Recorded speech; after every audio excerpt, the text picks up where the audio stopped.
तर नमस्कार पब्लिक, स्वागत आहे तुमचं आपल्या एका नवीन व्हिडिओमध्ये। तर आपण आलो होतो बिहार पटना या ठिकाणी। आपण राजभवनात कार्यक्रमासाठी आपला कार्यक्रम उद्या सादर होणार होतो। मग आपण फायनली पोहोचलो बिहारमध्ये आणि फायनली आपण एक हॉटेल वगैरे बुक केली, एकदम रिलॅक्स वगैरे झालो आणि मस्त फायनली आपल्याला जेवण वगैरे करायचं होतं। मस्त हॉटेलमध्ये आलो। हॉटेल एकदम 4 स्टार होतं, पण आपल्या महाराष्ट्रामध्ये हिला एकही स्टार भेटणार नाही अशी बेचव।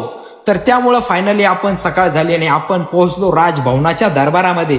या ठिकाणी ह्या परिसरात पोहोचलो आणि इथं एंट्री झाल्याच बरोबर आम्हाला लागला प्रोटोकॉल। एवढी भयानक चेकिंग झाली, पण आम्ही कशाचा सर्व प्रोटोकॉल तोडून अवघ्या महाराष्ट्राचा कचका या ठिकाणी सुद्धा आम्ही दावला। मग काय आपला दणदणीत कार्यक्रम वगैरे साजरा झाला आणि आपला तसाही प्रथम क्रमांक आलाच।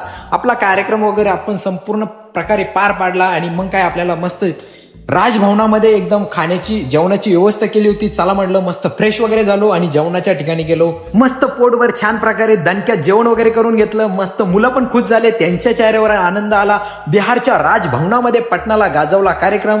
अवघ्या 2 मिनिटाच्या अंतरावर आपण रिलॅक्स झालो आणि मस्त फिरायला आलो। सर्व बालवारकरी घेऊन त्यांचा चेहऱ्यावर सुद्धा आनंद। मस्त बिहार पटनामधील सर्वात मोठी गंगा नदी या ठिकाणी आपण आलो। या ठिकाणी मस्त नदीचं दर्शन वगैरे घेतलं आणि मग काय सर्व फोटो वगैरे काढून झाले। आणि मग काय आपण फायनली एकदम खुश वातावरणामध्ये आपण चाललो होतो। आता फायनली आपण रिटर्न आपल्या हॉटेलला आणि भेटूया तुम्हाला पुढच्या नवीन व्हिडिओमध्ये। तर आताच आपल्या ब्लॉगला एक लाईक, कमेंट आणि फॉलो केलं नसेल तर फॉलो करून ठेवा। राम कृष्ण हरी।